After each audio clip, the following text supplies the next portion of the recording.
नमस्कार साथियों, संस्कृति विभाग के रेडियो जयघोष में मैं सबरीन आप सबका स्वागत करती हूँ हमारे कार्यक्रम शैक्षिक समागम में, जहाँ बात होगी नृत्य की, वादन की और संगीत की। और इस पर बातचीत करने के लिए हमारे साथ मौजूद हैं भातखंडे संगीत विद्यापीठ की रजिस्ट्रार मीरा माथुर जी। बहुत बहुत स्वागत है आपका हमारे स्टूडियो में। बहुत बहुत धन्यवाद। और मुझको भी आज बहुत अच्छा लग रहा है आपके कार्यक्रम में आके, और मेरे लिए खुद ही एक प्राइड है ये जी, सबको पता चले भातखंडे संगीत विद्यापीठ के बारे में। जी। वैसे तो बहुत प्रसिद्ध है ही। सबसे पहले तो शुरुआत करते हैं हम आपकी जिंदगी से।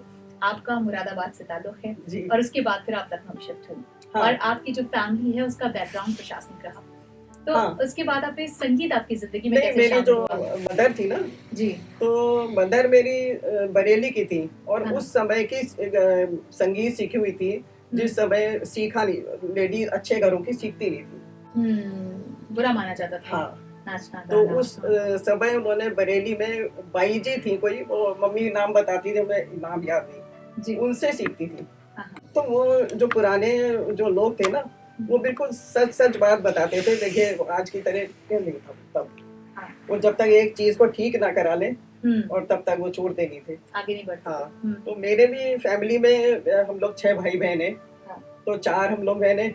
हाँ। तो मेरी सबसे बड़ी बहन को सबसे पहले मम्मी ने सिखाया।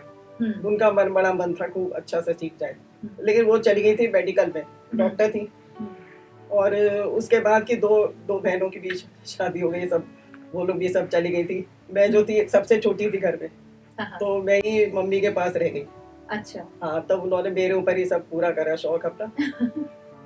तो वहाँ पर मैंने सबसे पहले एक पंडित किशोरी लाल जी थे जी, उनसे शुरुआत करी थी। उसके बाद पंडित जगदीश मोहन जी थे, जो बाद में गंधर्व महाविद्यालय में चले गए थे। और एक शराफत हुसैन खान साहब थे जी, उनसे सीखा मैंने मुरादाबाद में। अच्छा। और उसके बाद मैं 96 में भातखंडे संगीत विद्यापीठ में आ गई थी। तब थोड़े दिनों इसमें प्रशासनिक उसमें उसको समझने में क्या है उसमें लगी रही। उसके बाद फिर मैंने शुरू करा, तो यहाँ पर प्रसेनजीत देवहरिया थे, बड़े अच्छे गायक थे, बहुत अच्छे। तो उनसे मैंने कुछ साल सीखा, फिर वो उनका शादी हो गई, वो फिर वो कनाडा चले गए, आज भी वो कनाडा में गए। उसके बाद उनके छोटे भाई सुजीत देवरिया, जो अभी बनस्थली विश्वविद्यालय में है, उनसे मैंने कुछ साल सीखा। उन्होंने बहुत अच्छा मेरा वॉइस कल्चर कराया। और फिर वो भी पहले तो लखनऊ में ही थे, उसके बाद वो वहाँ चले गए बनस्थली, तो फिर वो भी डिस्कनेक्ट हो गया था। उस इधर हम भी बहुत उलझ गए। अच्छा। प्रशासनिक कार्यों में। हाँ। बहुत समझना, फिर उसको सबको करना कायदे से। तो फिर उतने दिन हमें भी कोई ख्याल ज्यादा नहीं आया। फिर लेकिन फिर हम घर में तो करते हैं, वो सुबह सुबह रोज शिव जी का नाम लेते हैं। अच्छा। ओम करते हैं। हाँ। शिव जी के पूरे नाम लेते हैं। हाँ। शुरू से मुरादाबाद में जहाँ हम रहते थे, वहाँ हमें हर पहली तारीख को शिव जी के मंदिर जाते थे।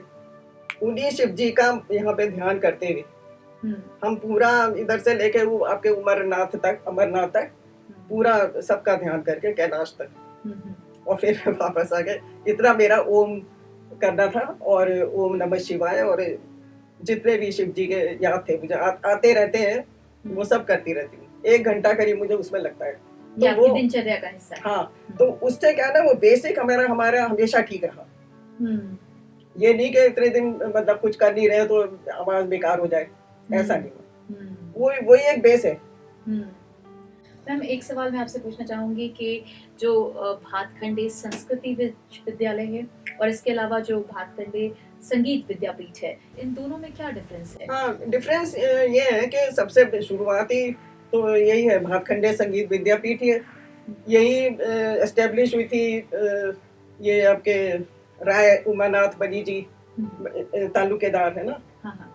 और आपके डॉक्टर रतन झंकर जी थे, भातखंडे जी थे, जिन्होंने इसका पूरा निर्माण तो उन्हीं से हुआ है। भातखंडे जी से ही शुरुआत है, पूरा संगीत जगत ही उन्हीं पे है, भातखंडे जी पे।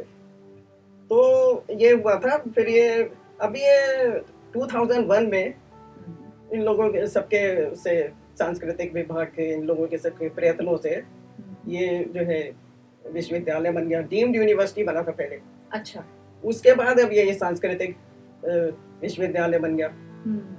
अच्छा, तो अब ये पहले जो था, ये जब शुरू तो एक साथ ही हुआ था ना, तो वो भी जो कॉलेज है विद्यापीठ से ही एफिलिएटेड था। अच्छा। हाँ, फिर वो जब से वो 2001 में वो अलग हो गया, तो वो एफिलिएशन वहाँ से अब हमारे यहाँ से अब नहीं है उनका। बाकी जो विद्यापीठ के ये है करीब 400 सेंटर्स हैं। मतलब विद्यापीठ, भातखंडे संगीत विद्यापीठ एक एग्जामिनिंग बॉडी है। हम लोग एग्जाम कंडक्ट करते हैं। हमारे करीब 400 सेंटर्स हैं पूरे इंडिया में और बाहर भी हैं। तो अगर जो सीखना चाहता है नृत्य गायन, वो इन सेंटर्स के माध्यम से सीख सकता है। डायरेक्ट एडमिशन का प्रावधान नहीं हमारे यहाँ अपना हमारा कोई कॉलेज नहीं है, लेकिन हमारे लखनऊ में भी है एक आध। कोई अगर पूछता है हमसे तो उनका बता देते हैं, और नहीं तो बाहर हम तो आसाम में है, बंगाल में है, और दिल्ली में है, सब यूपी में, कई बनारस सब जगह है। तो नृत्य गायन और वादन के कौन कौन से कोर्सेज अवेलेबल हैं? अब देखिए, गायन में तो खाली गायन ही होता है, उसके क्लासेस हैं बस। अच्छा। हमारे यहाँ शास्त्रीय गायन है जी, वो लाइट म्यूजिक वगैरह नहीं है। अच्छा। तो उसके जो है क्लासेस होते हैं, जैसे प्रथमा, मध्यमा, विशारद, निपुण, इस तरह से जी।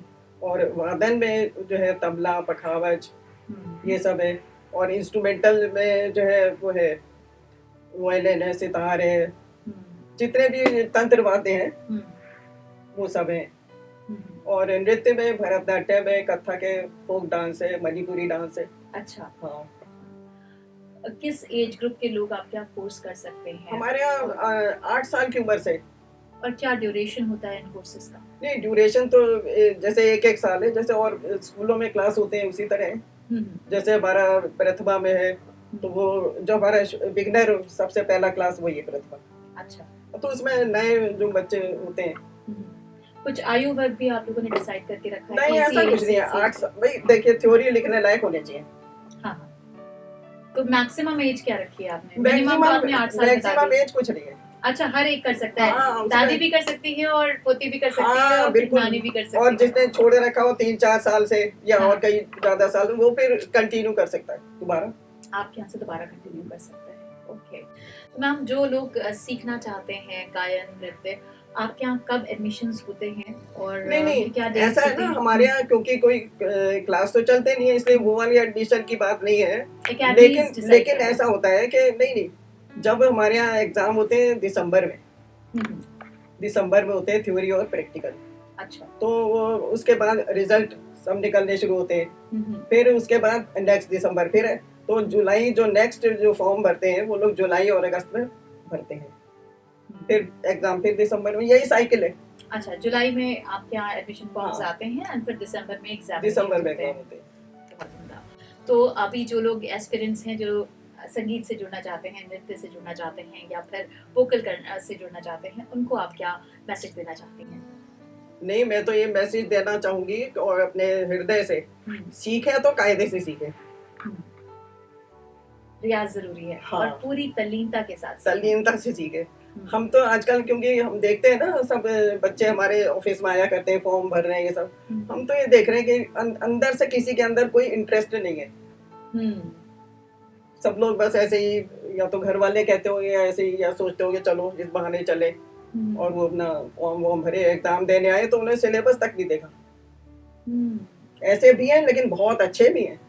ऐसा नहीं है कि अच्छे नहीं है, बहुत अच्छे स्टूडेंट है। हाँ।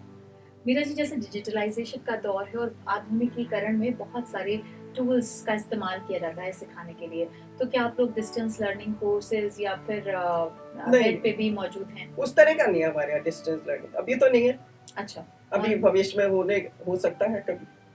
मीरा जी, एक सवाल मेरे ज़हन में ये आता है कि जो लोग परफॉर्मिंग आर्ट्स में हैं, वो भातखंडे संगीत विद्यापीठ से किस तरह से अपने करियर को और बेहतर कर सकते हैं, या किस तरह से लाभ उठा सकते हैं इस यात्रिका या इंस्टीट्यूट का? नहीं, ऐसा है ना, जो लोग हो गए परफॉर्मिंग आर्ट सीख के, जो लोग खुद ही सब काबिल हो गए, तो उस तरह का तो हमारे यहाँ तो असल में मेन ये है कि हमारे यहाँ सिखाया भी नहीं था। हम लोग तो एफिलिएशन देते हैं।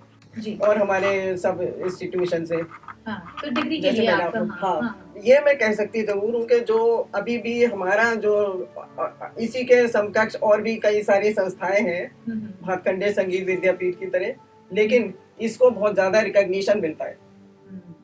क्यों, यहाँ के जो विशारद और निपुण करके जाते हैं तो उनको बहुत अच्छी अच्छी जगह नौकरी भी मिल जाती है।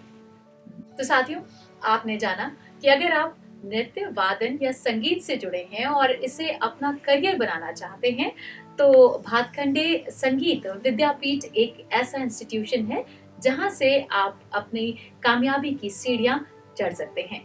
अगले कार्यक्रम में फिर किसी शख्सियत से हम आपकी मुलाकात कराएंगे। आप देखते और सुनते रहिए रेडियो जय घोष। मीरा जी, आपने इतना कीमती वक्त हमारे लिए निकाला, इसके लिए बहुत बहुत धन्यवाद। मैं भी आपका धन्यवाद दूंगी, बहुत अच्छा लगा आपसे मिलके और दर्शकों पे से तारुफ करके।